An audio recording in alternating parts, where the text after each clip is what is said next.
year was 1913. Woodrow Wilson was president, and powerful banking interests, who had been trying for years, finally achieved their long-term goal of a silent coup d'etat by taking control of the American government.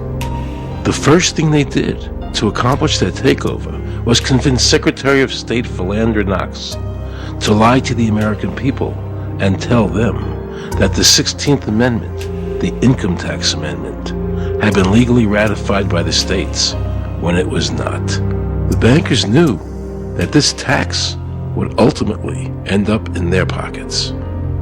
Because of this fraud, the American people were led to believe there was now a tax on their labor. Congress and the President are completely aware of this fraud, and it was even cited in a recent court case.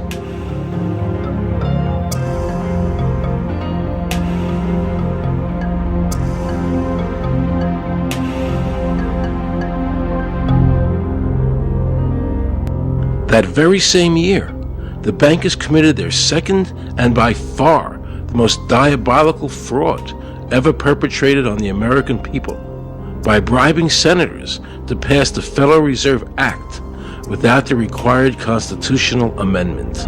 All in favor, say aye. They did this during Christmas vacation, when many senators were home celebrating the holidays with their families. And that's how the unconstitutional Federal Reserve Act came into being. They were very clever, and they understood that whoever issued the money for America would control the government. The bankers won, and the American people lost, because most politicians will sell their soul for $1. And now the Federal Reserve could issue dollars legally. As Mayor Rothschild said, "Give me control of a nation's money supply, and I care not who makes its laws." He knew that he and the other bankers would now control the laws of the nation. Government gave these bankers one of its most important powers, and now had to borrow money from them and pay interest to finance the government. So the American people were forced to lower their standard of living and pay a graduated income tax to the government, just so the government could give these bankers more profits. President Woodrow Wilson, who signed the Federal Reserve Act into law, later said, in regret, "I am a most unhappy man. I have unwittingly ruined my country. A great industrial nation is now controlled by its system of credit. We are no longer a government by free opinion, no longer a government by conviction and the vote of the majority, but a government by the opinion and duress of a small group of dominant men." The Federal Reserve was created by Congress in 1913, and it was entrusted with the power granted originally to the Congress by the U.S. Constitution to coin money and regulate the value thereof.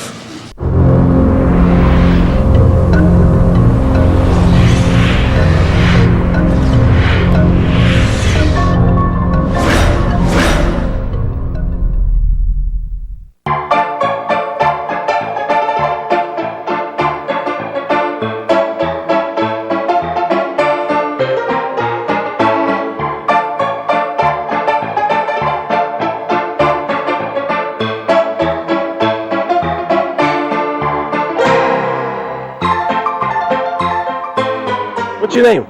Jan Crafting? Hi, Jen. I'm Aaron Russo. I produced the movie Is this a joke? Am I going to make No, it no, look no, it's not a foolish? joke. Okay, good. No. I produced the movie Trading Places with Eddie Murphy and The Rose with Bette Midler, many movies, and I'm doing a feature film. And my film is about my quest to find out whether or not people pay income taxes. Do you pay an income tax? Yes, I do. You do? Yeah. Have you ever seen a law that requires you to pay an income tax? Have I ever read it? You mean in the page, black and white? No, Yeah. no. So you pay the income tax, I assume? Of late. Well, actually, no, I didn't file last year, but Okay. I'm sorry, is this on film? No, I paid my taxes. My question to you is, have you ever seen a law that says you have to pay an income tax?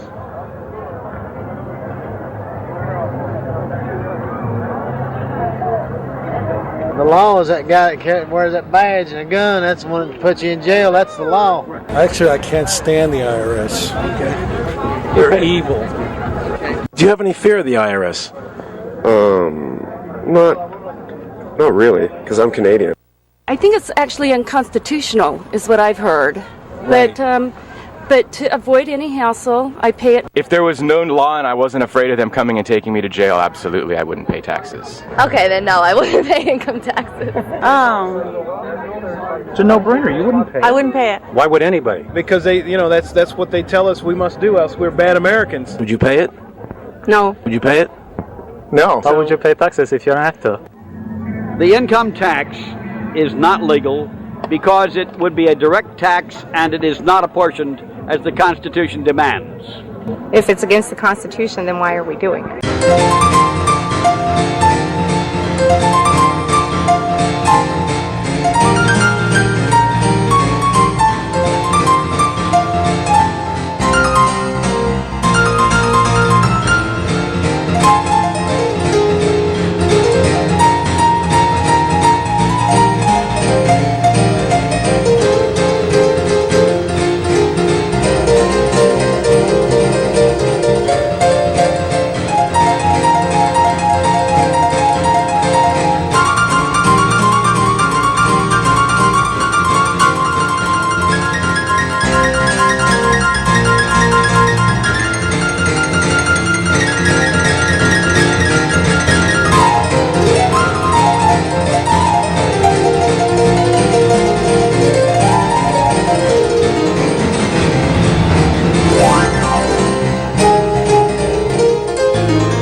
I really expected that, of course, there's a law that you can point to in the law book, the code, that requires you to file a tax return. Of course there is.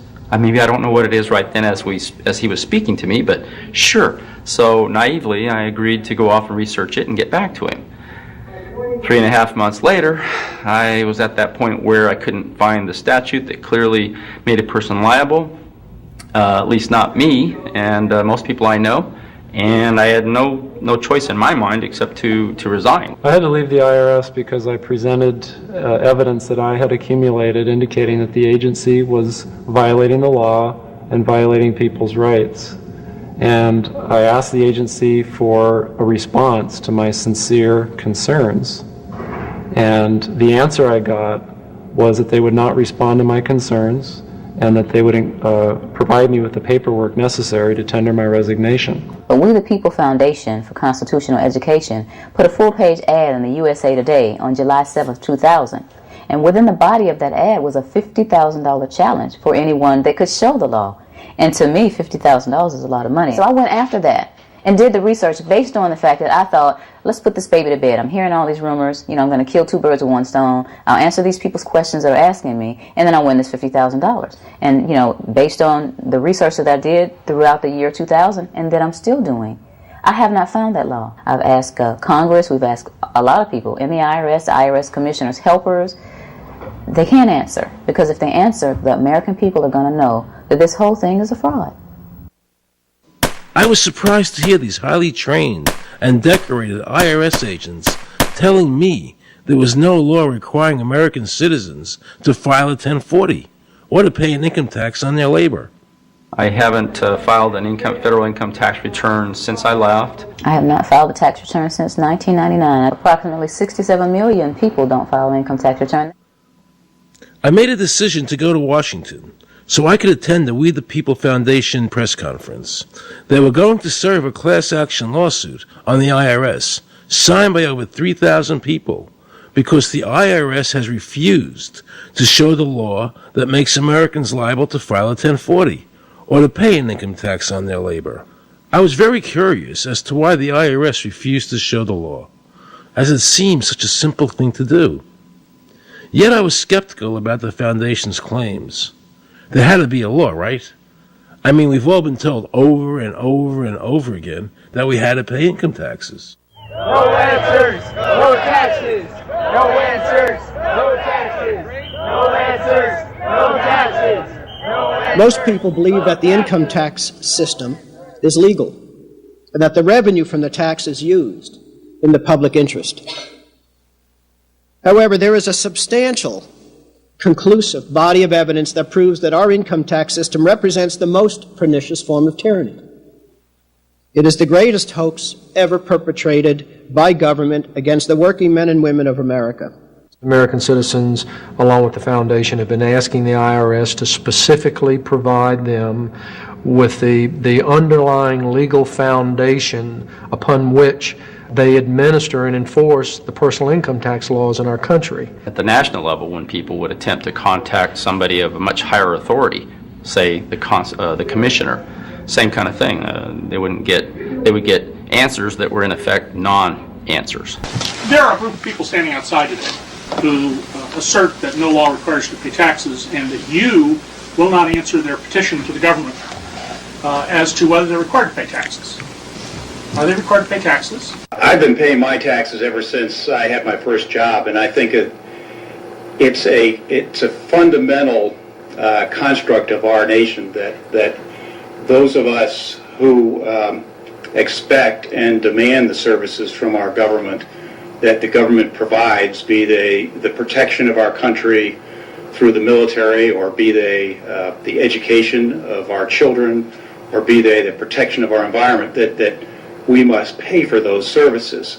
So yes, I think there is a fundamental obligation, and that it's an understood and well accepted one.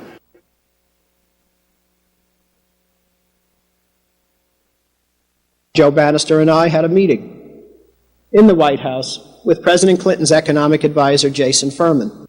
He accepted the remonstrance for the president. On June 2nd, I called and spoke with him.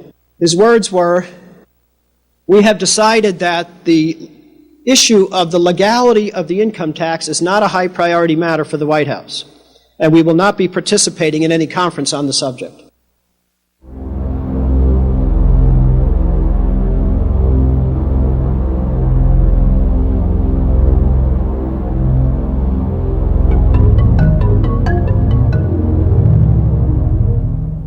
I decided not to eat until my death, or until the government agreed to send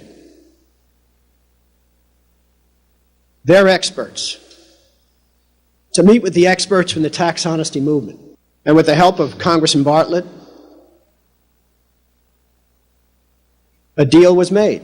I'm very pleased that through these several trying weeks and now months, that we have secured the agreement of the IRS and the Justice Department, because some of the questions are beyond the purview of IRS, that they will both attend a public symposium where these issues can be formally addressed. Last Thanksgiving,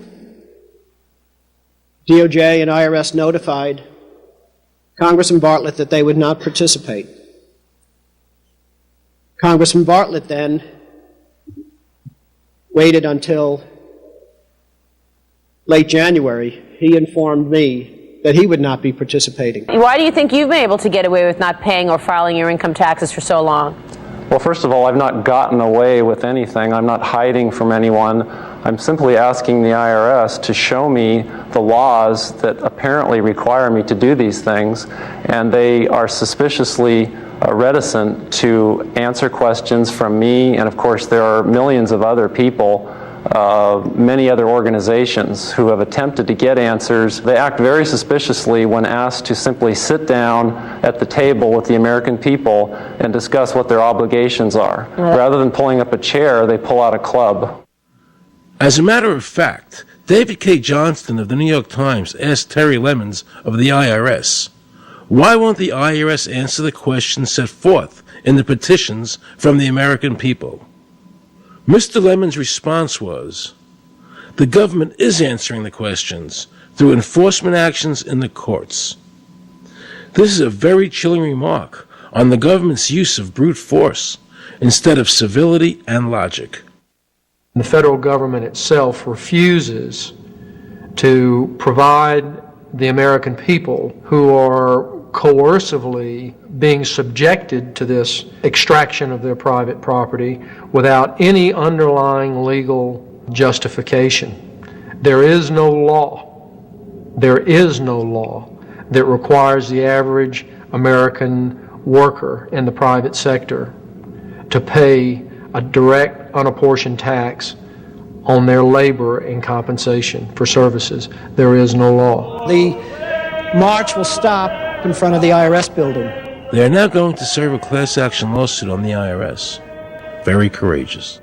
My name is Charles Bell, and I'm here to serve this complaint on behalf of the American people to the Internal Revenue Service. The complaint is accompanied by an affidavit that's under the hand of Robert Schultz. Case was served. We'll call you with the case number. Case has been filed. We'll call you with the case number. Thank you. Okay, thank you. We appreciate your time. America, baby! Freedom! Today, effectively, the people have said to their servant government that that our rights are not going to be any longer denied, and that we're going to have answers to our petition, our legitimate, lawful petitions for redress of grievances, which are guaranteed in the First Amendment to our Constitution. So once and for all, we will get an answer. On August 31st, 2005, federal judge Emmett Sullivan ruled, the government does not have to answer the American people's questions, even though it is guaranteed in the First Amendment. Our courts have made a decision that government does not have to show the law that it enforces. And the press never reported on this. Have we given this judge the authority to overrule the Constitution, the very foundation of American life?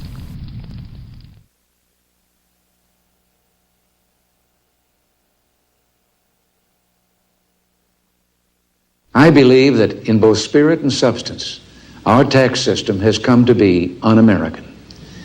Death and taxes may be inevitable, but unjust taxes are not. The country's taxes must be fixed, and I know what to do with it. If you think you're paying too much now, just wait till I get through with it.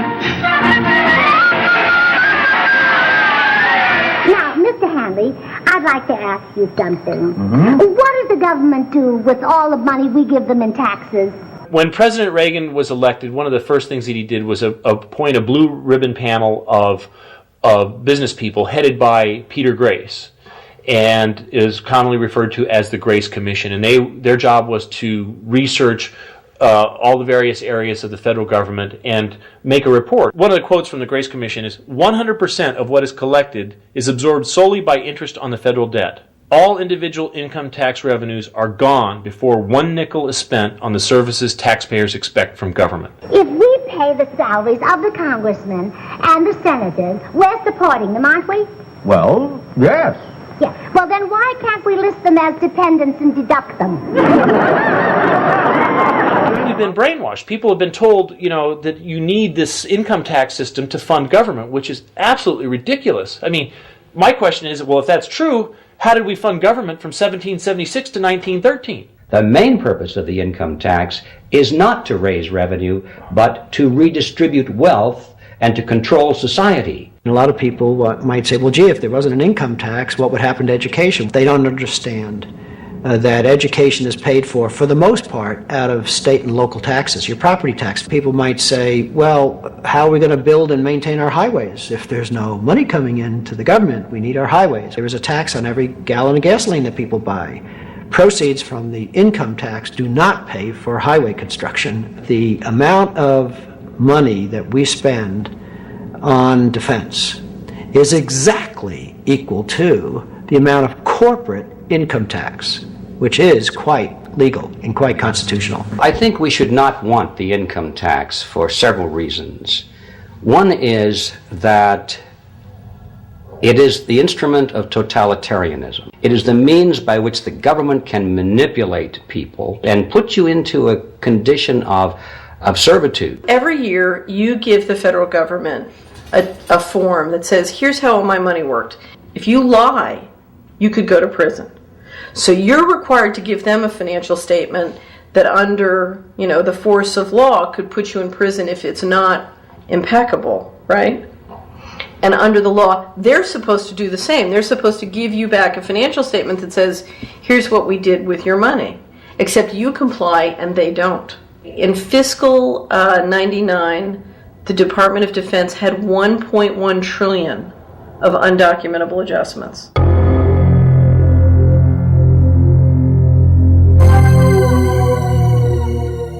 The following year, they had 2.3 trillion of undocumentable adjustments.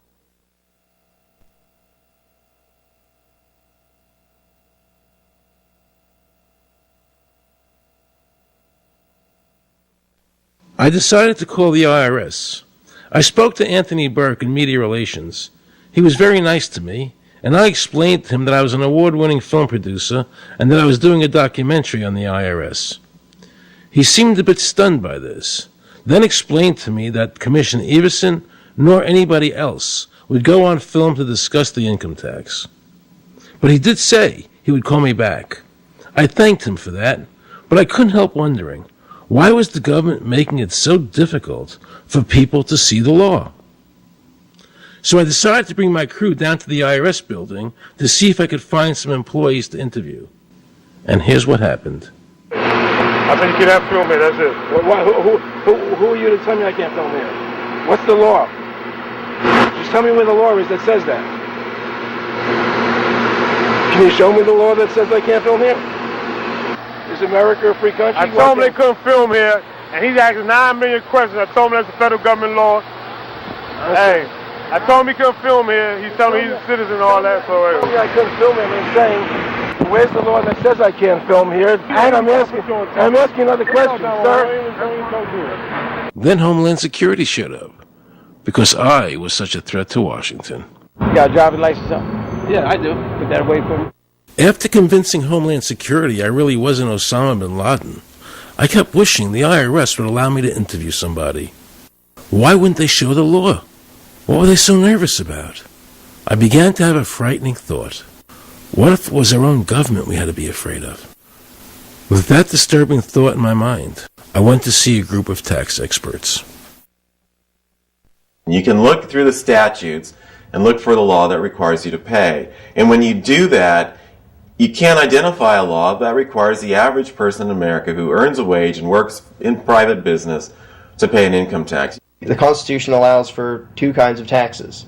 They're called direct and indirect. The federal government in the Constitution can tax almost anything, as long as it apportions the tax if it's direct.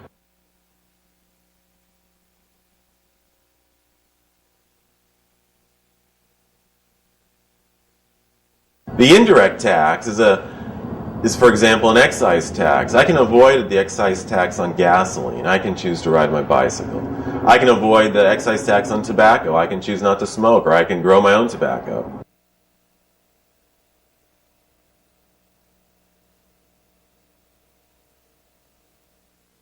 The income tax which is being applied now doesn't meet the criteria of either direct or indirect taxes.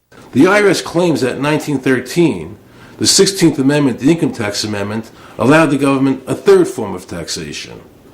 What was the Supreme Court's ruling on that? The Supreme Court in the case of Stanton versus Baltic Mining. I mean, what could be clearer than this?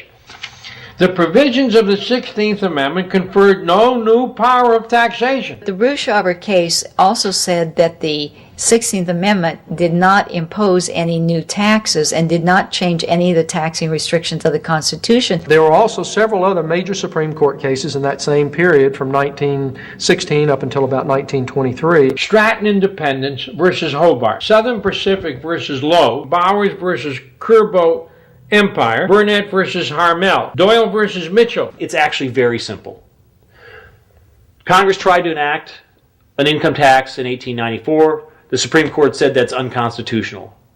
When the Supreme Court says something is unconstitutional, it's unconstitutional. They tried again in 1913, and the Supreme Court said the 16th Amendment conferred no new power of taxation. So, if they didn't have it then, and they didn't get it, they don't have it. There is no constitutional basis for a tax on the wages of Americans living and working in the 50 states of the Union. Period. End of argument.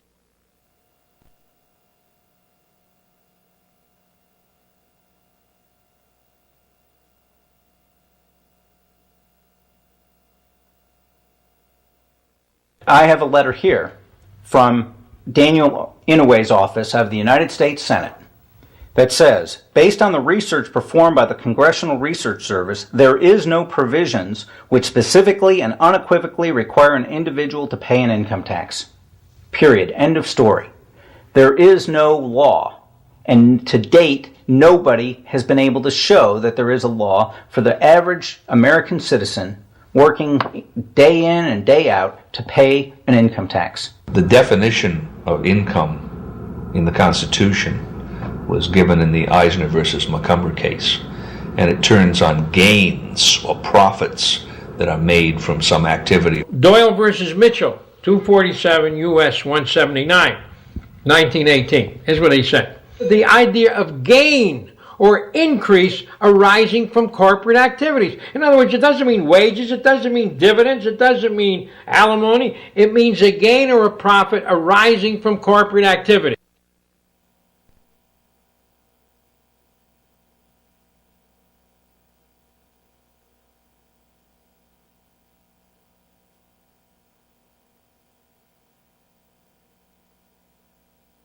These liens that are recorded against people by the government for tax liens are nothing more than allegations. They are non-substantive. They have never been determined by a neutral third party, such as a court, to have one shred of validity. If you ever get a notice of an audit or anything else, the first thing you should do is a Freedom of Information Act request for records that they're using to substantiate or justify the audit. There is nothing in the Internal Revenue Code that creates any such thing as an income tax evasion or crime. There's nothing in the code that allows IRS agents to seize property. The government is involved in judicial blackmail.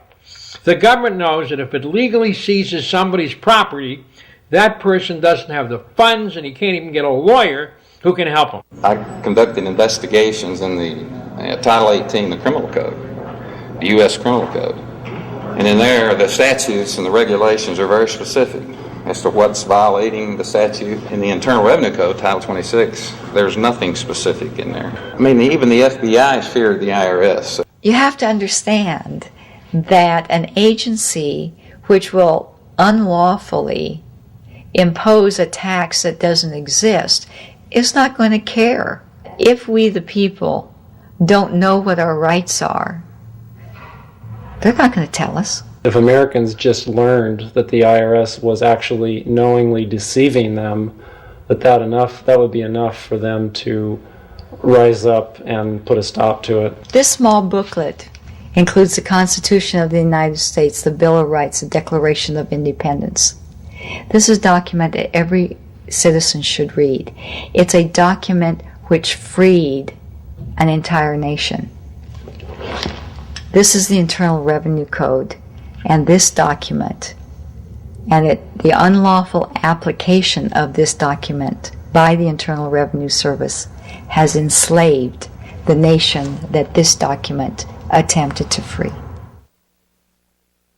I was very impressed with the people in the tax honesty movement. They weren't kooks, they were highly intelligent, well-researched, and very genuine. I was wondering why I never heard about all these Supreme Court decisions in the media. So I really wanted the IRS's point of view, because to get the true story, it was imperative I hear both sides. I kept wishing Anthony Burke would call me back. He seemed like an honest man. I then proceeded to call my message machine. Hi, this message is for Aaron Russo. This is Anthony Burke at the Internal Revenue Service. Let me suggest some people that you might want to think about talking to. One would be Don Alexander, who's a former commissioner who's here in town in Washington. Another would be Sheldon Cohen, who is both a former commissioner and former chief counsel. All of those guys, I think, can answer your question about, where in the tax law it says that you have to pay taxes. Wow, good news, I thought. So I called Sheldon Cohen because he used to be the IRS commissioner, he wrote the tax code, and he was also general counsel to the IRS.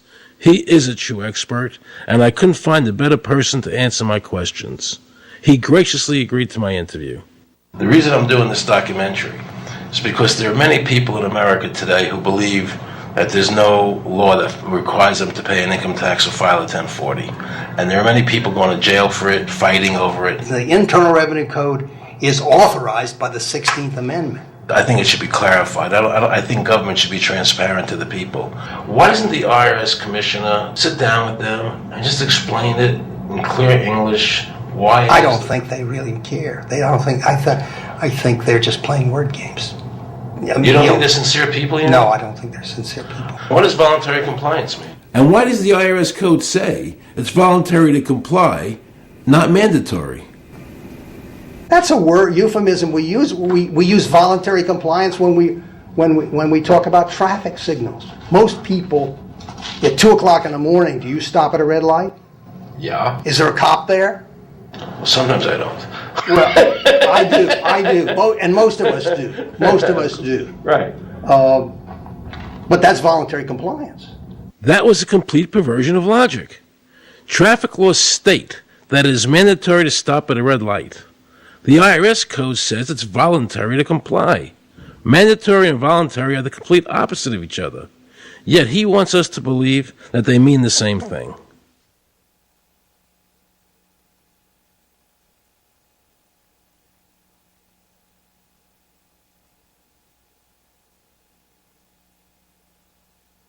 So can the government criminally prosecute somebody of information put on their 1040? Yes. Right, so doesn't that violate the Fifth Amendment? No. But the Fifth Amendment says I don't have to do anything that incriminates myself. Well, it doesn't incriminate you to put your income down. But you said before I could be put in jail for it.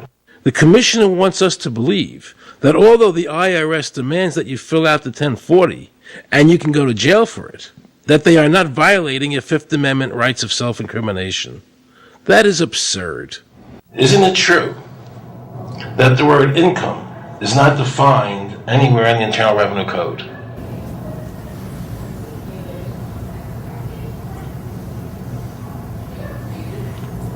The law says that the government has a right to tax income from any source derived. So, but the word income is not defined in the code.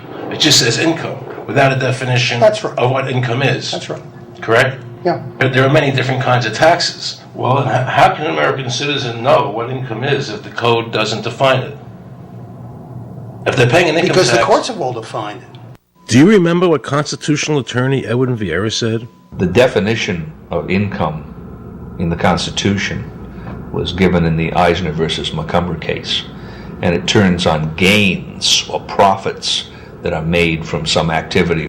So the Supreme Court has ruled income is not wages, it's not labor, it's gain from corporate activity.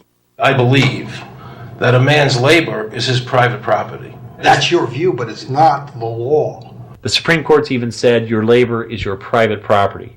When I go to work for somebody, it's a trade. It's an even exchange. I do some work, you give me some money.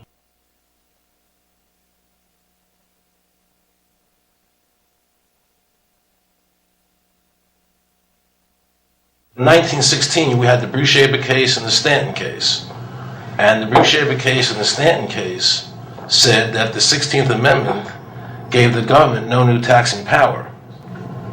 I'm not going to argue the niceties of that with you. And it came up again in a case called Peck versus Lowe, where the Supreme Court said the 16th Amendment did not extend Congress's taxing power to any new or accepted subjects. In other words, if you weren't taxable before the 16th, you weren't taxable after the 16th. Today I interviewed a juror, who sat on a case, and they found the person not guilty for lack of filing, okay? And I asked her why they found him not guilty. And she said because the IRS couldn't show us the law that made him liable to file a 1040. All they need to do, if there is a law, is to show us the law, which of course they never did. And the reason they didn't do it was why? Because there is no law. Title 26 requires you to file a return. But doesn't Title 26 have to be in compliance with the Supreme Court decisions? You're going to take a 1920 case and superimpose it on the whole Internal Revenue Code that was written after it? No, that's not. I can't believe what I just heard. Rewind. You're going to take a 1920 case and superimpose it on the whole Internal Revenue Code that was written after it? No, that's not. Remember he said earlier the Internal Revenue Code was authorized by the 16th Amendment? The Internal Revenue Code is authorized by the 16th Amendment. Remember, the Supreme Court said the 16th Amendment did not give the government any new taxing power. These decisions have never been overturned. Let's listen further. Can the lower courts overrule the Supreme Court? No. How are they putting people in jail today for not paying a tax on their labor when the Supreme Court said they don't have to? Doesn't the IRS code have to be in compliance with the Supreme Court? That's my big question. This is a waste of time. Well, because whatever I say, you're not going to believe. He's right. I don't believe him. And neither should you. He wants us to believe we should obey the IRS code, which is being enforced in violation of the many Supreme Court decisions. If the Supreme Court made a decision... Thank you, Aaron. I think we're finished. I'm sorry, Mr. Cohen, you're doing that. Well, I'm sorry that you constantly re-argue the point. You're liable because the law says that you're liable, and the courts say the law says you're liable, and that's why you're liable. You see, he's talking about the lower courts, who are not in compliance with the Supreme Court, as they have to be. Doesn't the court have to be in compliance with the Supreme Court? The Supreme Court has so held. Where? You caught me unprepared. I'll come back. Well, I don't want to do that. But let me ask you a hypothetical question. No. You're making silly arguments here. Why is the Supreme Court decision a silly argument? Well, because it's inapplicable. That made my heart stop. He just said Supreme Court decisions do not apply to the IRS. That's the behavior you would expect from a totalitarian country, maybe China or Russia or Cuba. Not from America. They're just making up the law as they go along. Now I knew the tax honesty movement was right. The IRS thrives on intimidation and fear, not by law. It's no different than a criminal protection racket, using force to extract your money from you. Then the former IRS commissioner, now working at a prestigious Washington law firm, threatens me. Watch. Aaron, you understand Yiddish. Cornish helfen. For those of you who don't understand Yiddish, that means nothing will help you. Now it all became clear.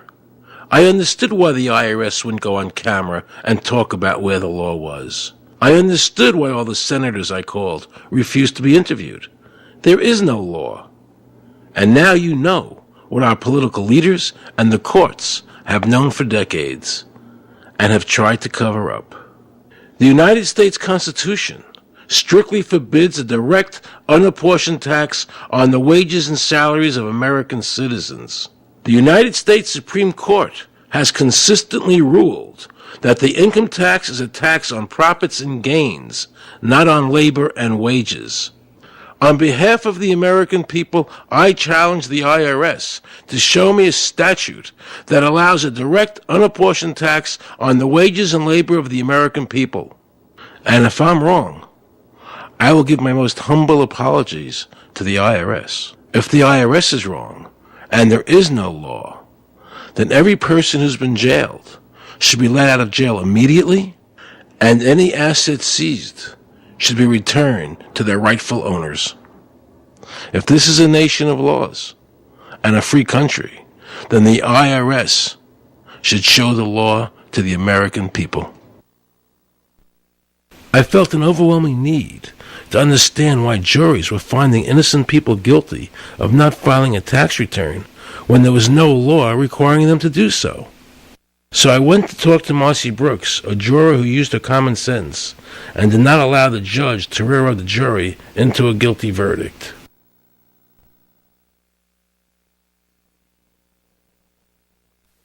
He was being tried for 4 counts of not filing his income tax. Okay. And our question was, well, what is to decide? Either he did or he didn't. It never occurred to us that he might actually be innocent while at the same time not filing.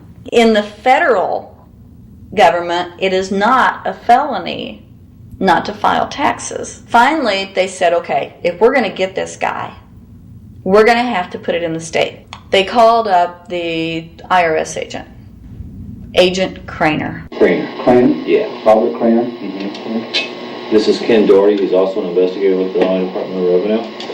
This is a request for a copy of the delegation of authority order. Right. And I talked to my boss about that, and he said that my badge is that. Badge is the authority. I thought it had to be in writing. The last question that the defense asked him was, did you write any of this down? And Agent Craner looked right at him and right at us, and he said, "I never wrote anything down." And yet when we saw the video, there he was, writing notes, And so I'm thinking, okay, at this point, the judge is supposed to say, "Agent Craner, it is clear that you have committed perjury." It wasn't even noticed. It finally came to the climax. Mr. Harrell looked right at the prosecutor, and he said, "I will tell you the same thing I have told over and over again to government officials. You show me the law that requires me to file a tax return, and I'll be glad to do it." And again, I ask, under what is the requirement that you claim and are required to do these things? And the requirement under the regulations is what section? My question to you is, what particular act are we discussing here that I am liable to do these things if you claim I'm liable to do? Your exact question would be again? Okay, what is the section that what? But I guess I'm still not understanding your question, Mr. Harrell. Well, you must be familiar with what that you have the police powers to enforce. Yes. The prosecutor absolutely ignored him. And he started slandering Mr. Harrell. Just started attacking his character. They're calling us tax cheats, they're calling us fanatics, they're calling us weirdos. I don't care what you call me, but I have one question. Where is the law? Show me the law. They can't let this turn into a rational debate, because if they do, they lose it. So they have to insult people and say it's frivolous. We felt like that there was an overall arrogance and that they were railroading Mr. Harrell and wanting us to participate. Judge Coogan, he looked right at us and he said, "I will instruct the jury according to the law."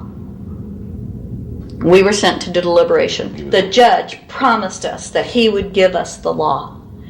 And we looked and it was not there. We wrote a note to the judge asking for a copy of the law. 10 minutes later, we get a note back. "You have everything you need." But there was no law. And he had promised us. At that point, I felt betrayed. I felt like this man promised us the law, and that's what this whole thing is about, the law. We request it, and he still denies us the law. And the reason they didn't do it was why? Because there is no law. Remember, we're talking about the Illinois state law here, okay, which is a law in Illinois. So we got out that law, and we read it several times, and I said, "Okay, wait, because they kept saying, but this is a law in Illinois." And I said, "Look at the beginning of it. It says, anyone required to file a federal income tax return is required to file an Illinois tax return." I said, if it is true that he's not required to file a federal return, then that nullifies the Illinois law. Two people, they kept saying, "But he's going to get by with it." And I said, what is he getting by with but his rights? If there is no law, he's not breaking a law. He's just standing on his rights. Are we going to deny him that? That's when this one juror sat back and kind of rolled his eyes and he said, "You mean we don't have to pay taxes?"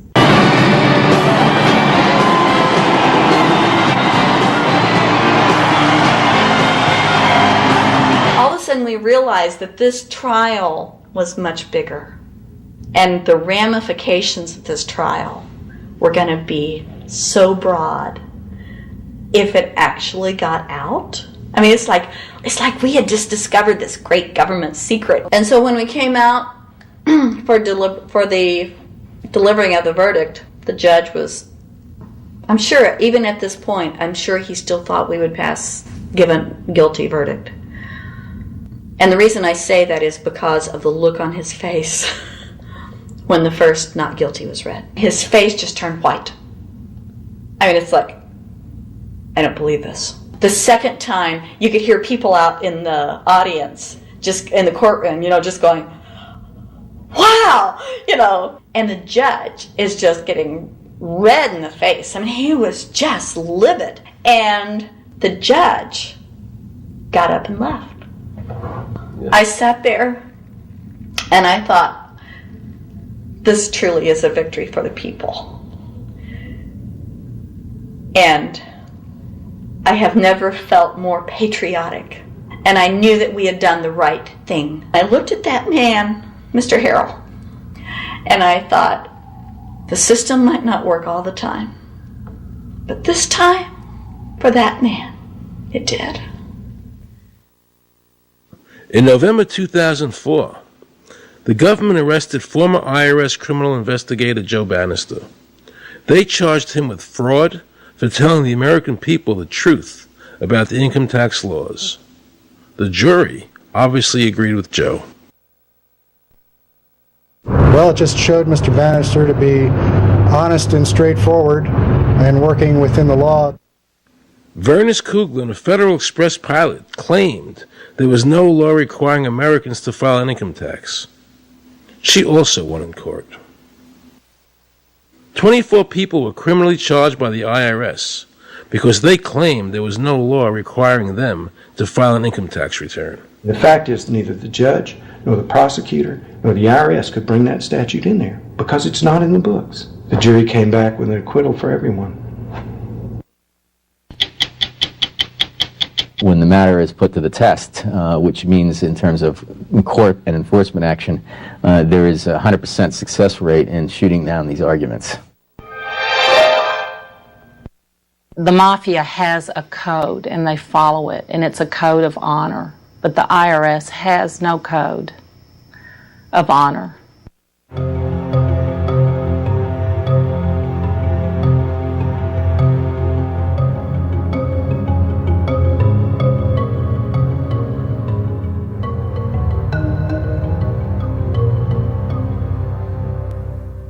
Meet Judge Dawson, a federal judge presiding over the Irwin Schiff tax case, who denied Irwin the ability to prove to a jury that there was no law requiring Americans to file an income tax return. He denied Irwin the right to prove to a jury there was no law by stating, "I will not allow the law in my courtroom." But the judge made sure the government never had to show the law as written by telling the jury, "You must follow the law as I give it to you." Nobody can know what the law is, because the law is what the judges say the law is. The lower courts today will not allow people, especially in tax cases, to bring in Supreme Court decisions as their evidence.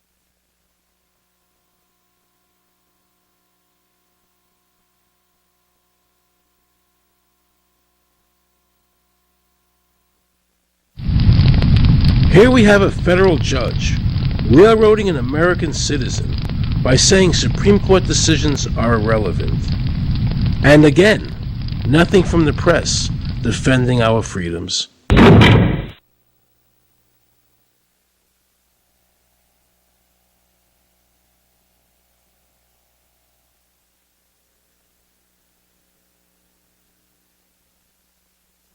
So if you ever find yourself as a juror on a tax case, be sure to ask the judge to show you the statute written by Congress that allows the government to tax the wages of the American people.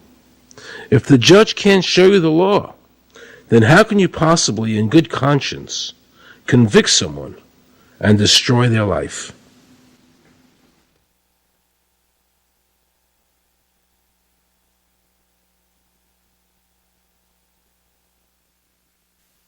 Let's see how the IRS treated one of America's greatest heroes, and someone I cherished as a child.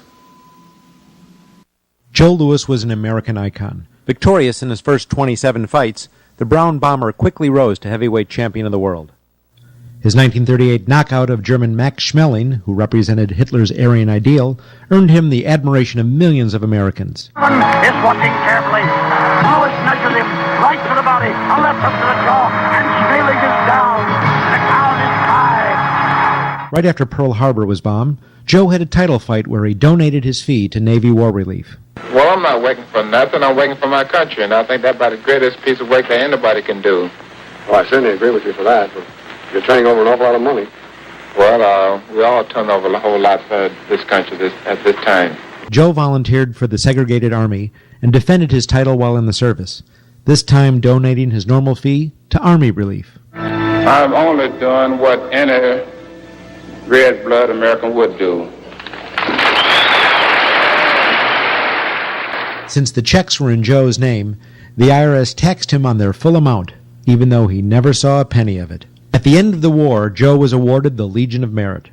But what most people didn't know was that the IRS was charging him $50,000 a year in interest alone on his debt. When Joe's beloved mother died, leaving him $600, the IRS immediately seized it. They also confiscated all of his children's trust funds. Joe was forced to continue fighting until he was 37 and out of shape, just to pay off his ever-mounting debt to the IRS, which grew to $1 million, $100,000 a year just in interest.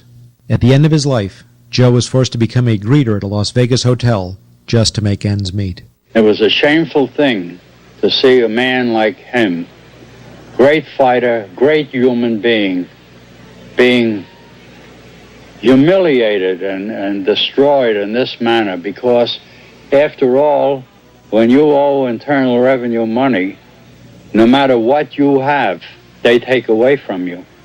And they took a lot away from Joe Louis.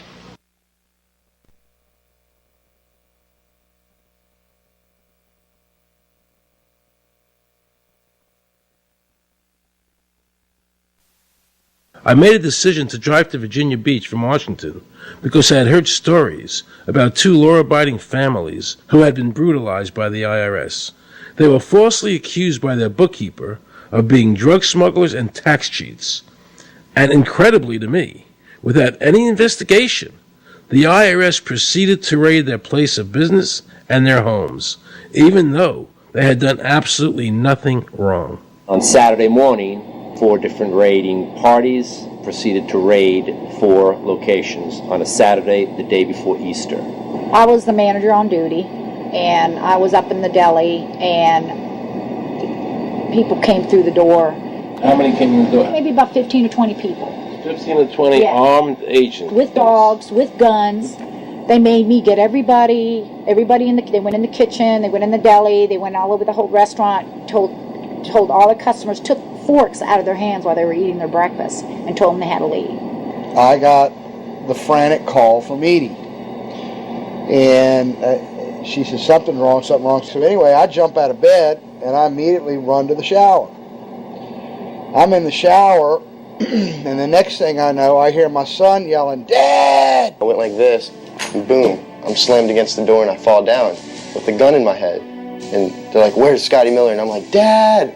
That's all I'm doing is yelling. I'm scared, frightened to death. And then the next thing I hear is Mr. Miller, the shower curtain is jerked back. I've got a gun pointed at my head. Hold it right there. The screams from the little girls who were at a pajama party with my daughter. There was 4 little girls there with my daughter. Of course, mayhem. There were about 3 men in my bedroom with huge guns. He followed us and wanted to watch us get dressed, and I tried to shut the door, and he puts his foot in the door, like he's going to sit there and watch us change our clothes. And I was like, "Excuse me, no." My neighbors now are all standing out. Were you still naked? Well, they handed me a towel at that point. I had a towel wrapped around me. Did the towel fit? No, hardly. Hardly. At this point, they were talking about weapons, and, and I mean, it's crazy. I mean, they're looking everywhere, going through all my drawers, and I reached for my underwear drawer to get some underwear. They said, "Don't touch anything, they're locking their guns up. They hold it right there. Don't move around. Don't move. I'm going, whoa. I said, "I'd just like to get some underwear on here, I said, I got women standing here. They keep everything. How did you conduct your business if the IRS took everything? We had to do it out of a shoebox so we could keep going because we requested these things, and I'm told that the government's really not, once they do raid and so forth, they're supposed to at least let you, until you're charged with something, continue your business. This wasn't the case. They kept everything. So you were never even charged? Absolutely not. Charged with what? And when you speak IRS, the whole world shrivels up. The whole world gets fearful to a point where, let's not talk about it. I testified in front of Congress. I would like to know why this dark entity known as the IRS has come into my life and refused to leave. I raised my children with a zero tolerance for dishonesty. And now they must hear allegations that I am a major drug dealer and a tax cheat? A lot of people out there being abused, and a lot of people saying, look, I'll pay it. Just go away. Just go away. When all that happened, we had to file bankruptcy. We've had cars taken away from us, kept my daughter from going to college. Do they ever think about the lives that they just destroyed? They think about the ruination of homes and property? No. In this case, we would have never thought this could happen to us. We've never done anything wrong. How can this happen in America when, in my case, personally, I thought that I was doing everything right? I've served my country. I've been to college. At least I've done something in my life. I got a speeding ticket one time. I paid my taxes for 40, 50 years, whatever it was. I've never been audited. What happened here?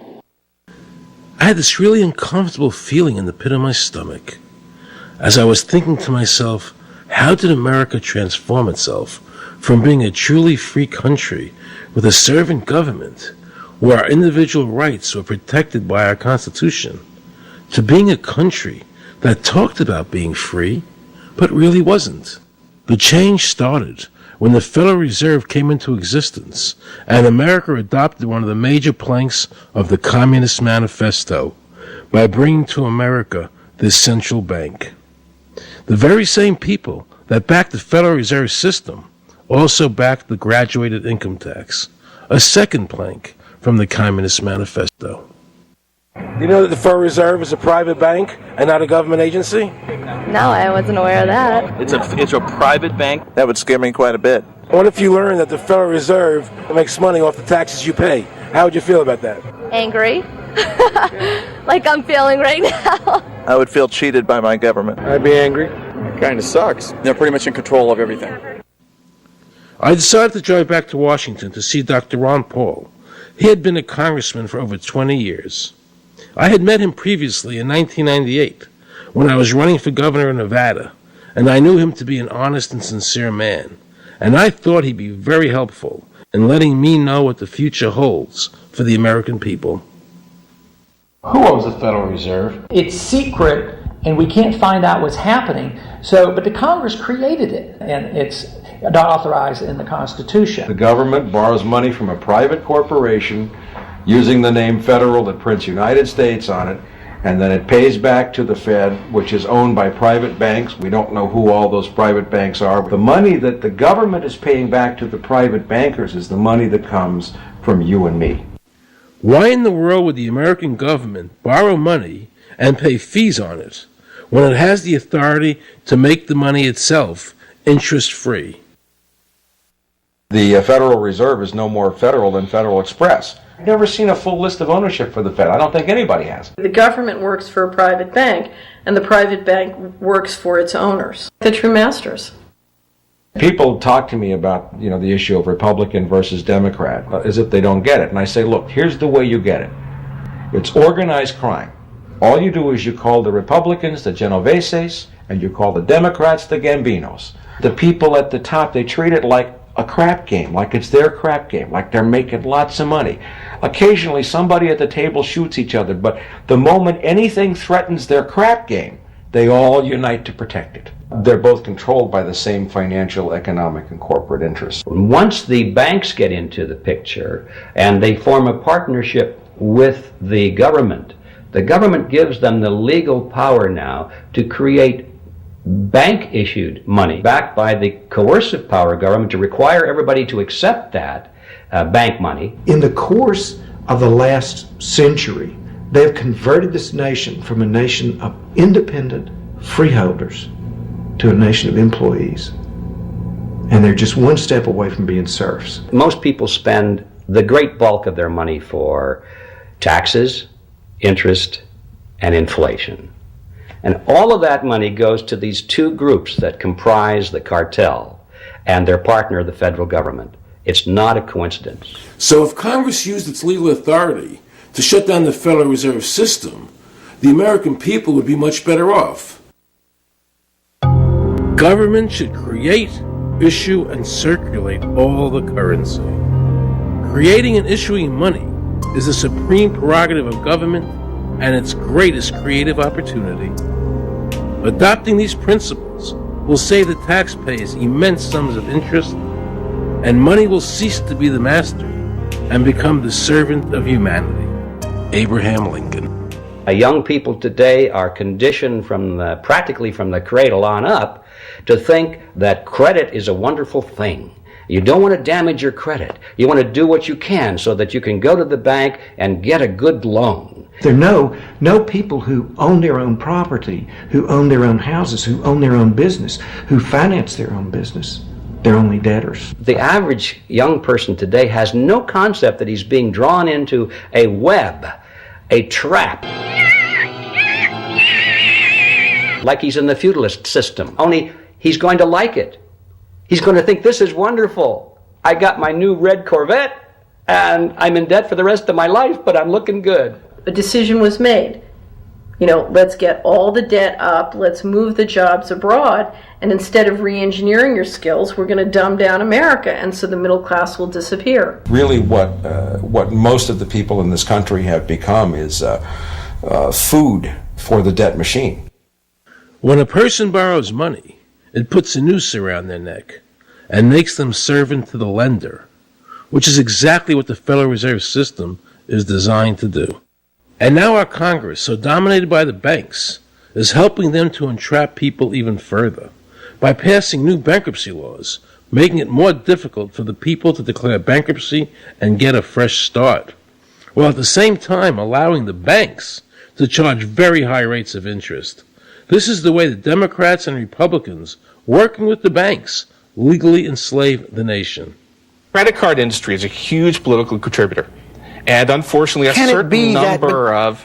It just seems so, like I say, just bald. This idea that credit card industry gives a lot of money to the government so they will protect them even to the just abject disinterest of their own constituents. That happens kind of a lot.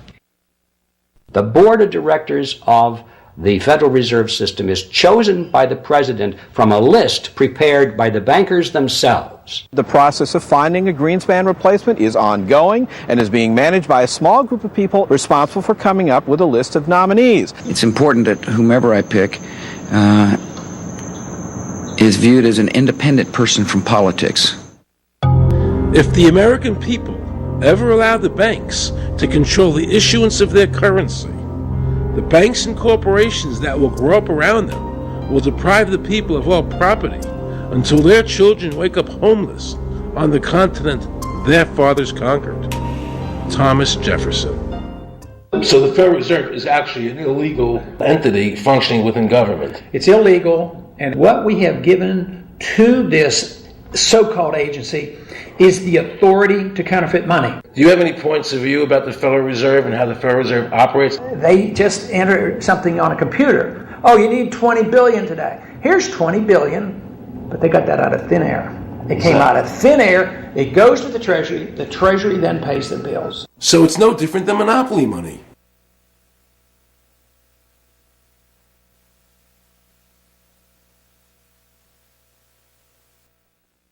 The cost of living is so high today because the Federal Reserve and the federal government have destroyed the purchasing power of the dollar. The dollar today is actually worth about 4 cents, despite the fact that the government, the Federal Reserve, and the media keep telling us that they're protecting the value of the dollar. This is a lie. All countries who have ever attempted to create money on thin air, the currency is eventually destroyed.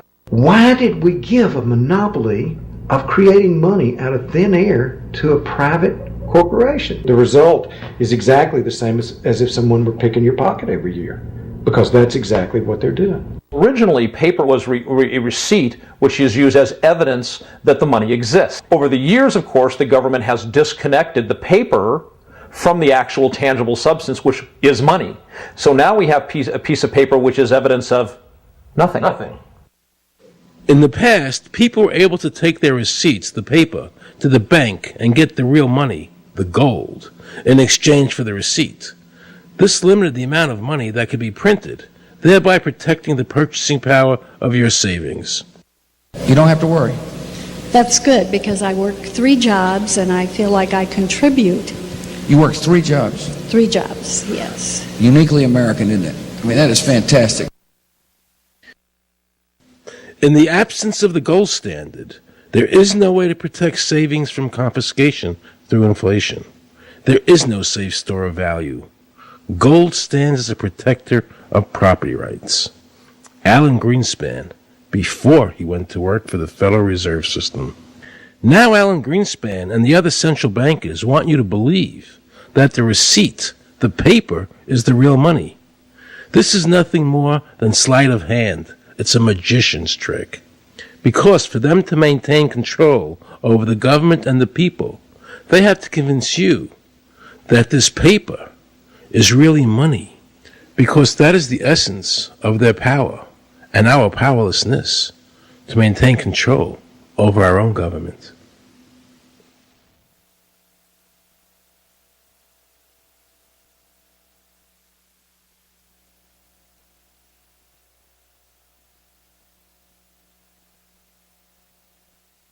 What happened to the gold in Fort Knox? Nobody really knows. When I served on the Gold Commission, I asked them to really, do another audit. I remember it was 15-2. They said, we don't need to audit the gold. It's supposed to be the American people's gold, and so we would like an accounting to tell the American people what is there. I've been told that the Federal Reserve has taken control of the gold as collateral for the dollars they print. They list gold on their balance sheet. How could the Federal Reserve, this private bank, list gold on their balance sheet? They claim they're holding that for the Treasury.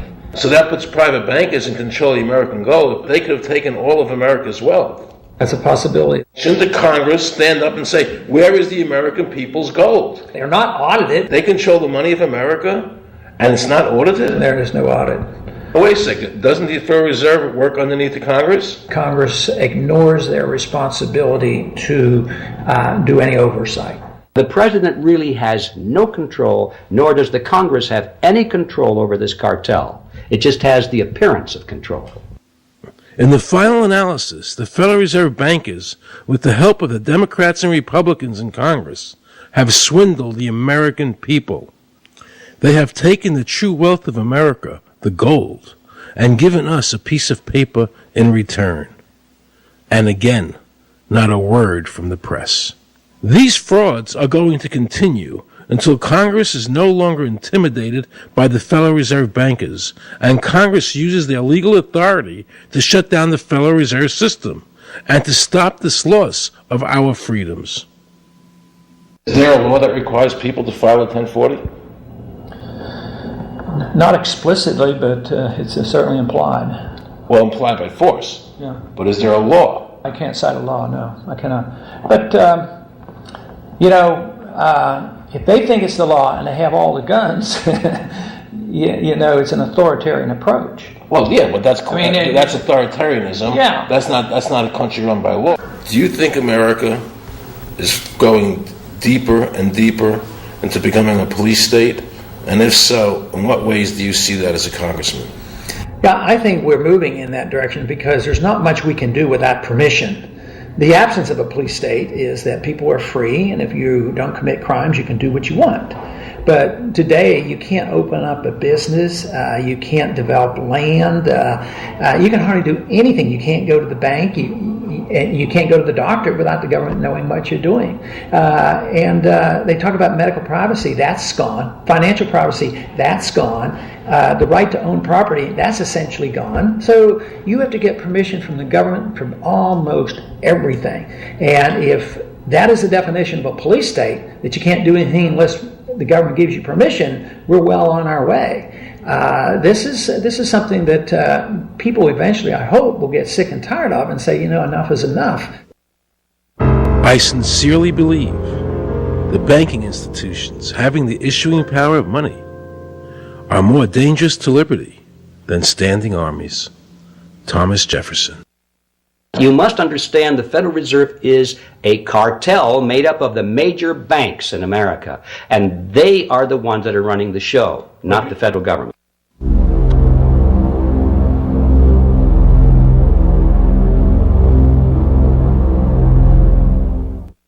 The powers that be behind the system, the financial interests, are able to exercise a disproportionate amount of influence on not only the economic structure of the country, but the political structure.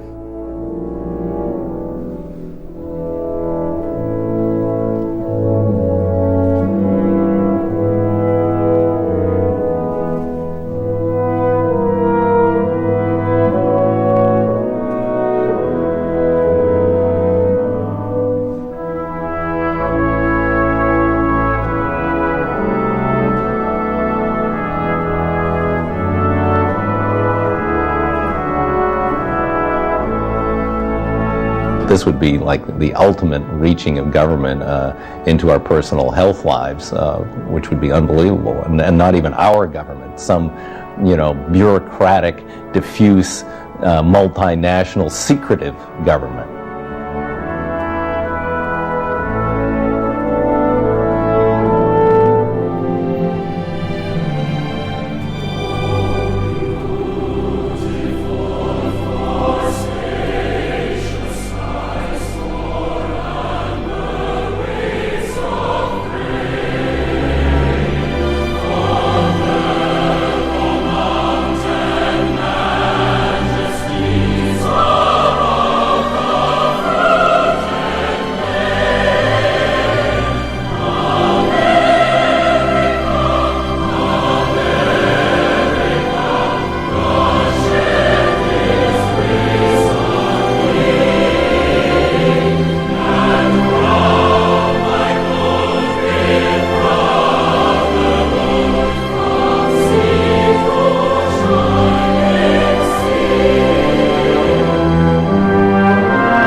I just want to assure the American people that, one, I've got the authority to do this. American people expect us to protect them and protect their civil liberties. I'm going to do that. Preserve, protect, and defend the Constitution of the United States. The Constitution of the United States. So help me God. So help me God. So help me God.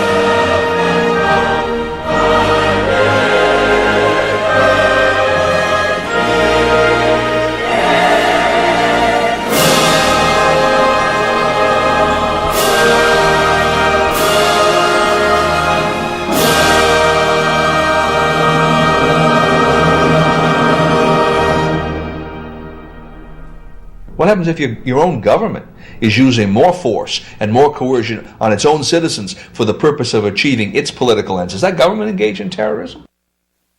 Now let's watch the government add insult to injury to the people of New Orleans. No one will be able to be armed. We will take all weapons. That happened today in this wealthy neighborhood where homeowners had armed themselves to protect their mansions. Residents were handcuffed on the ground. In the end, police took their weapons but let them stay in their homes. Wasn't that kind and generous of the government to allow people to stay in their own homes? How thoughtful. Of course, they couldn't defend themselves from looters. For many of the police and guard troops, it is an uncomfortable job to do this in an American city. You never expect to do this in your own country. Walking up and down these streets, you don't want to think about the stuff that you're going to have to do. We are losing our right to property.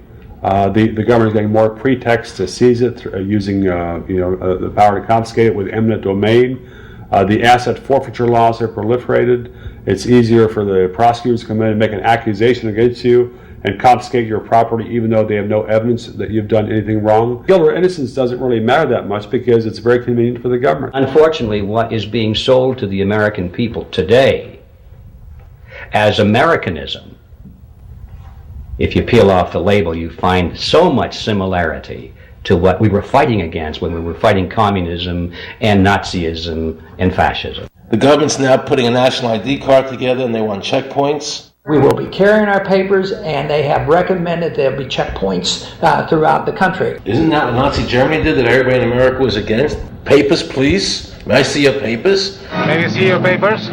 I don't think I have them on me. In that case, we'll have to ask you to come along. Wait, it's possible that, yes. Here we are. These papers expired 3 weeks ago. You'll have to come along. Halt!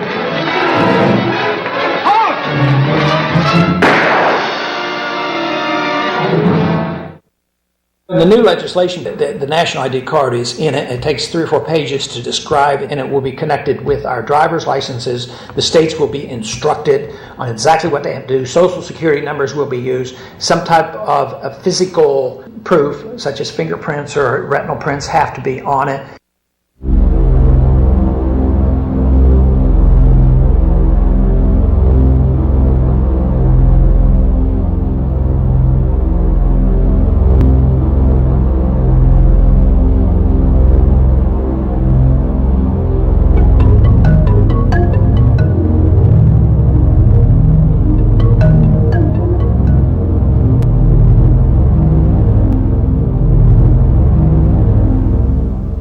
It is time to wake up, America.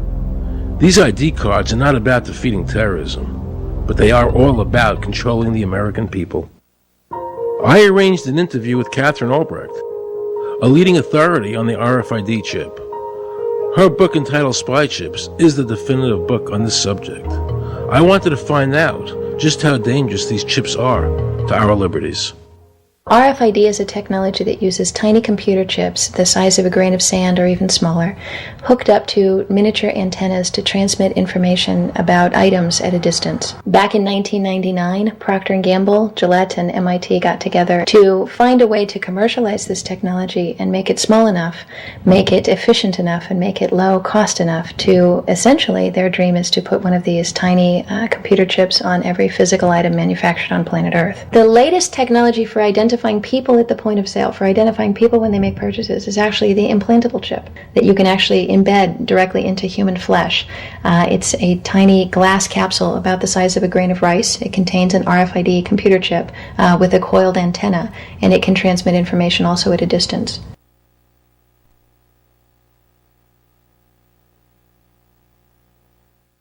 Can a microscopic tag be implanted in a person's body to track his every movement? There's actual discussion about that. You will rule on that, mark my words, before your tenure is over.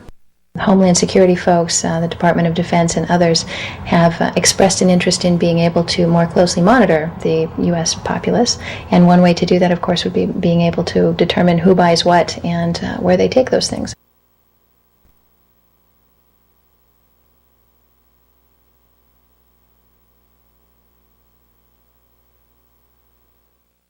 Radio waves can travel through walls, they can travel through wood, they can travel through the things we normally rely on to protect our privacy.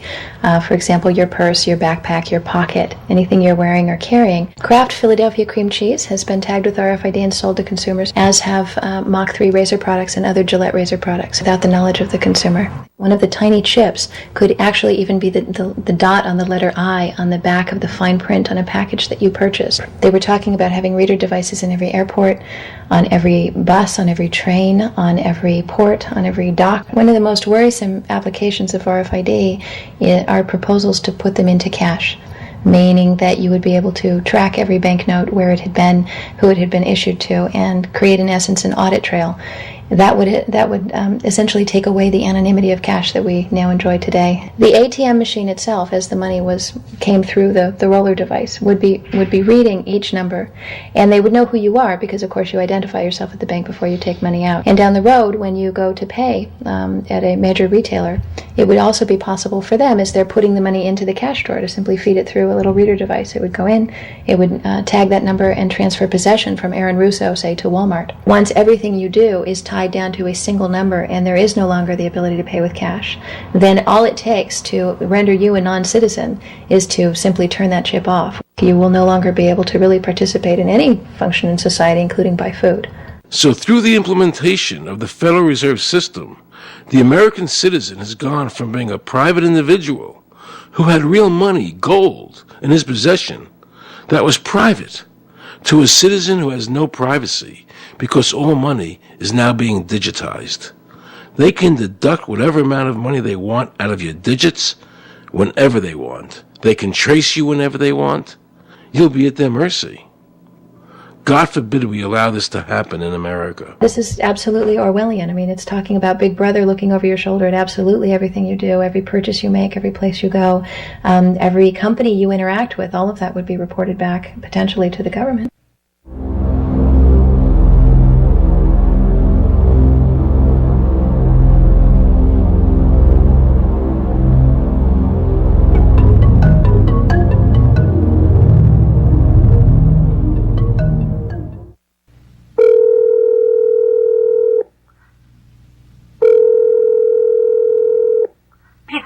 Guaranteed hot in 30 minutes or it's free. This is Mary. May I take your order? Hi, Mary. Yes, I'd like to order. Is this Mr. Kelly? Yes. Thank you for calling again, sir. I show your national identification number is 610-204-999-8-45-54610. Is that correct? Yes. Thank you, Mr. Kelly. I see you live at 736 Montrose Court, but you're calling from your cell phone. Are you at home? I'm just leaving work, but I'm... Oh, we can deliver to Bob's Auto Supply. That's at 175 Lincoln Avenue, yes? No, I'm on my way home. How do you know all this stuff? We just got wired into the system, sir. Oh, well, I'd like to order a couple of your double meat special pizzas. Sure thing. There'll be a new $20 charge for those, sir. What do you mean? Sir, the system shows me that your medical records indicate that you have high blood pressure and extremely high cholesterol. Luckily, we have a new agreement with your national health care provider that allows us to sell you double meat pies as long as you agree to waive all future claims of liability. What? Do you agree, sir? You can sign the form when we deliver, but there is a charge for processing. The total is $67 even. $67? Well, that includes the delivery surcharge of $15 to cover the added risk to our driver of traveling through an orange zone. I live in an orange zone? Now you do. Looks like there was another robbery on Montrose yesterday. You could save $48 if you ordered our special Sprout Submarine Combo and picked it up yourself. Comes with tofu sticks. Those are very tasty, sir. Good value, too. But I want double meat. Well, I'm sure you can afford the $67 then. You just bought those tickets to Hawaii. They weren't cheap, eh? Oh, but I see you checked out the budget beach bum at the library last week. Up to you, sir. All right. I'll get the Sprout subs. Good choice, sir. Gotta watch that waist if you're hitting the beach, eh? 42 inches. Wow. Man, I'd say tofu and Sprouts is, like, required. That's how much? Just between you and me, there's a $3 off coupon in this month's Total Men's Fitness magazine. Your wife Betty subscribes to that, right? Anyhow, clip that and it's $19.99 even. Whoa, looks like you maxed out on all your credit cards. Bring cash, okay? Have we become so controlled and so ignorant about our rights that big institutions and big government can do whatever they want with us, even without our approval? I knew for certain the Founding Fathers would resist to the death what is happening in America today. And I, for one, will not accept a national ID card. And if nobody accepts a national ID card, and nobody can board a plane without one, then let the airlines go bankrupt. And if you can't open a bank account in a big money center bank, then open an account in a small local bank. And if we can't walk into a federal building, I personally would consider that a blessing. Don't allow these institutions to dictate to us how we conduct our lives. This is America, and we have free choice. We the people have all the power, not the government. Government gets its power from us, not the other way around. Think of all the men and women who died in all our wars, fighting for freedom, not Federal Reserve bankers. Do you think they sacrificed their lives so that Americans can be chipped like a dog? So we could all have a homing device inside us? No. This ID card is the last step before they implant us. And that's precisely the reason nobody should accept one. And you know what they're going to do? They're going to call in the propaganda machine, the media, and try and sell this as if it were in everybody's best interest. We're working on a product that we have called internally a PLD. PLD stands for Personal Locating Device, which is an implantable GPS for which our company owns a patent. The hybrid of the two of these products, being Digital Angel and Verichip, is what we call PLD. PLD should be in prototype form by the end of this year, by December of 2002, and we are already working with the Food and Drug Administration as well as legislative agencies with these products and ultimately with the PLD.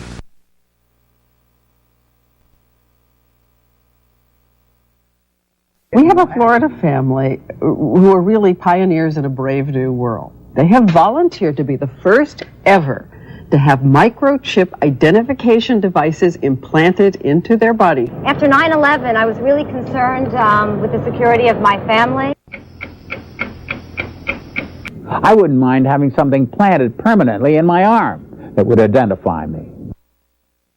Talk about identification papers. Watch what happens to a woman in Florida whose license was suspended. Get out of the car or I'm going to tase you. The next street off the Sequence.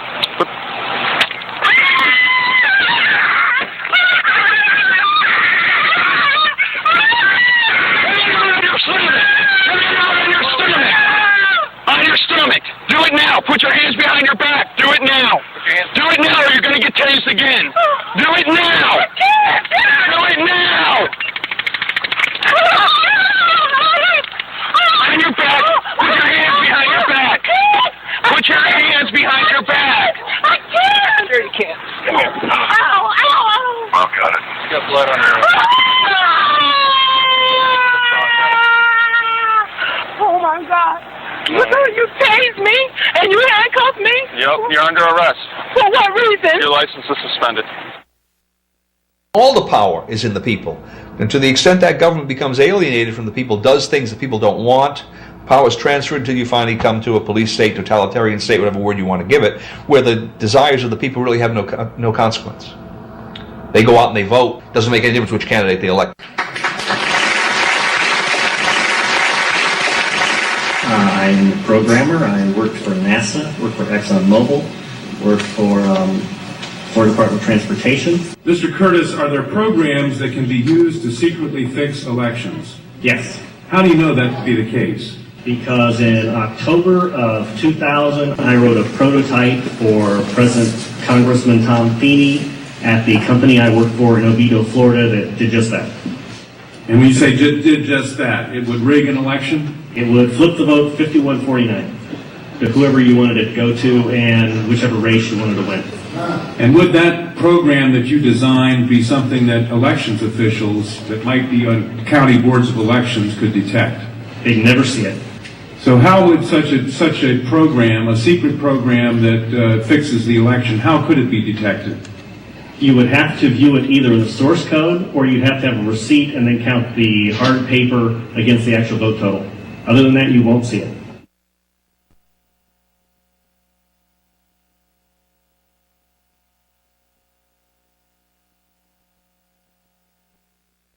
Given the availability of such vote rigging software and the testimony that has been given under oath of substantial statistical anomalies and gross differences between exit polling data and the actual tabulated results, do you have an opinion whether or not the Ohio election, presidential election, was hacked? Yes, I would say it was. So in other words, there's absolutely no assurance whatsoever on anything with regard to these machines? Absolutely none.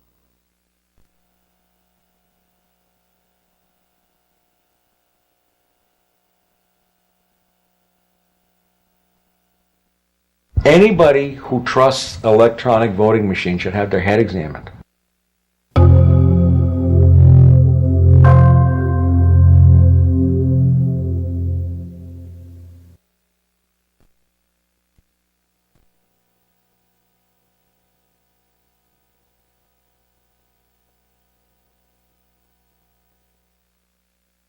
Now we can see a new world coming into view.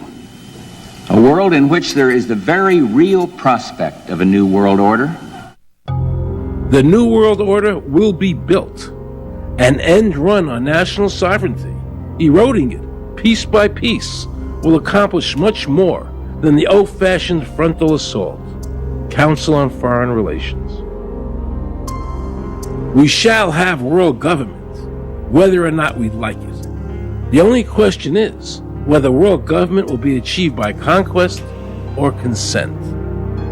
Paul Warburg, Council on Foreign Relations and architect of the Federal Reserve System. There's a group that get together internationally and they sort of play God with our money. You think that's part of what George Bush said was the one world order? They can't have a new world order only with a world police, military. Right. I think the financial system ultimately is even more important than the guns.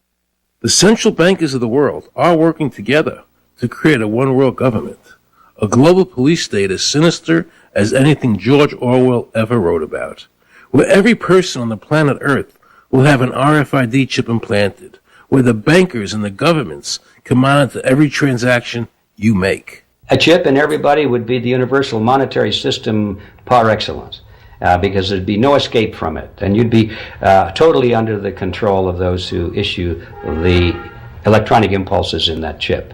Their strategies are being accomplished through the World Trade Organization, the International Monetary Fund, and the Bank for International Settlements, which is the central bank for all the central banks of the world. Most people don't have a clue that these unelected private bankers actually control the governments of the world. They have financed and profited from every war since World War I without concern for humanity. The war in Iraq is an attempt by the Federal Reserve and their partner, the Bank of England, to control the Middle East and to make it a part of the New World Order. To defend the New World Order, U.S. soldiers will have to kill and die. Arthur Schlesinger, Counselor on Foreign Relations. Military men are just dumb, stupid animals to be used as pawns in foreign policy. Henry Kissinger, Council on Foreign Relations. Now let's listen to this quote by Robert Reich, a member of President Clinton's cabinet and one of his most trusted advisors. The dirty little secret is that both houses of Congress are irrelevant. America's domestic policy is now being run by Alan Greenspan and the Federal Reserve. America's foreign policy is now being run by the International Monetary Fund. When the president decides to go to war, he no longer needs a declaration of war from Congress. Dr. Carol Quigley, professor from Georgetown University, who was also President Clinton's mentor, said in his book, Tragedy and Hope, the powers of financial capitalism had a far-reaching aim, nothing less than to create a world system of financial control in private hands, able to dominate the political system of each country and the economy of the world as a whole. And then President Clinton's Deputy Secretary of State, Strobe Talbot, said, in the next century, nations as we know it will be obsolete. All states will recognize a single global authority. All these supposed free trade agreements, NAFTA, GATT, CAFTA, are truly nothing more than the governments of the world and the central banks working together to create a one-world government. They are not free trade. These treaties are government-managed trade, and they are destroying the American worker. Through these treaties, the bankers are actually beginning to control the laws of the world. The fact is that this relationship between the bankers, the government, and the huge multinational corporations is the very reason why the government no longer enforces its immigration laws. The bankers want a one-world government without borders, and the American government is obeying them. If the government was so worried about terrorism, why are they leaving the borders open? But at the same time, telling American citizens they need an ID card with an RFID chip.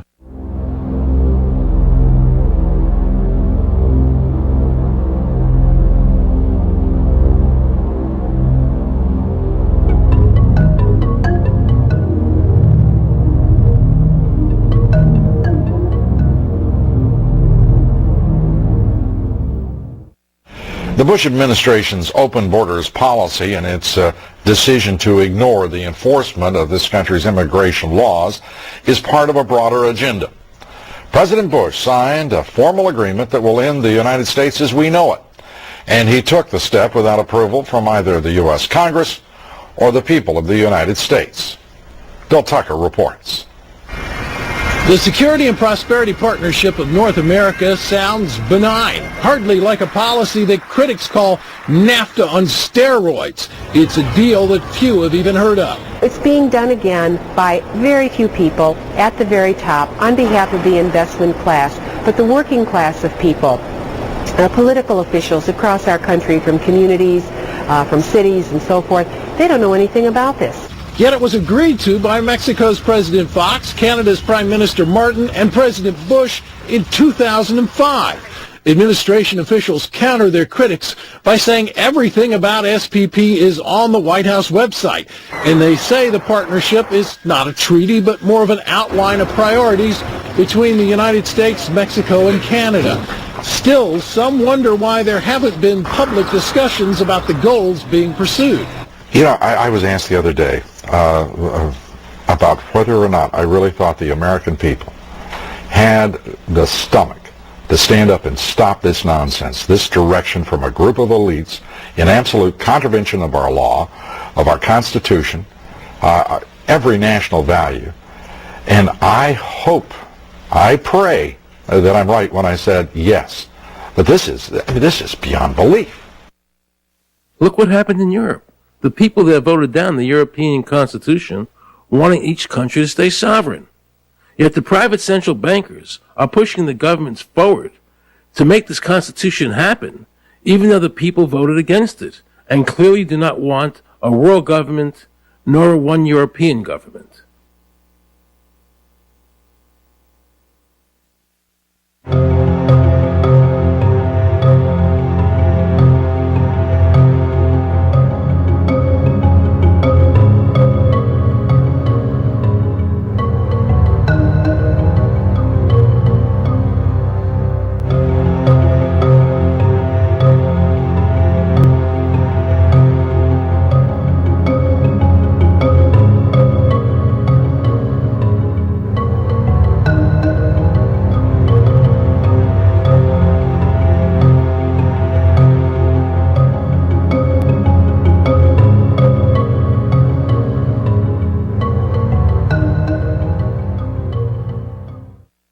Now pay close attention to this quote by David Rockefeller, and you'll understand what is happening in the world today and where the American people are heading as a nation. We are grateful to the Washington Post, the New York Times, Time Magazine, and other great publications whose directors have attended our meetings and respected their promises of discretion for almost 40 years. It would have been impossible for us to develop our plan for the world if we had been subjected to the lights of publicity during those years. But now, the world is more sophisticated and prepared to march towards a world government. The supranational sovereignty of an intellectual elite and world bankers is surely preferable to the national autodetermination practiced in past centuries. David Rockefeller, a member of the Council on Foreign Relations, actually believes that we would be better off if he and his bank of friends ran the world.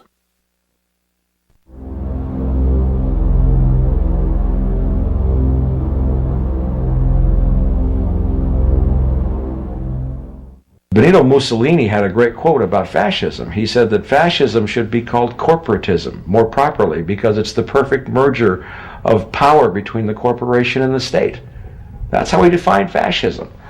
And that's what we're seeing here. The media controls the information that a person gets. In various ways, they can make sure that the average American watching the tube or reading the newspaper is going to come out with a certain mindset. He's going to say, this is good, that's bad, and that's all they have to do. You look at the ownership of corporate media in this country. Who owns CBS? Viacom? Who owns NBC? GE? Who owns ABC? Disney? Americans have been taught to expect their salvation from government instead of recognizing government as the most dangerous threat they'll face in their lives. And the United States putting together a constitution now for Iraq. You know, why don't we just give them ours? I mean, think about it. It served us well for over 200 years, and we don't appear to be using it anymore, so what the hell?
I like the old idea where you could do what you thought you could do and what you wanted to do as long as you didn't hurt other people.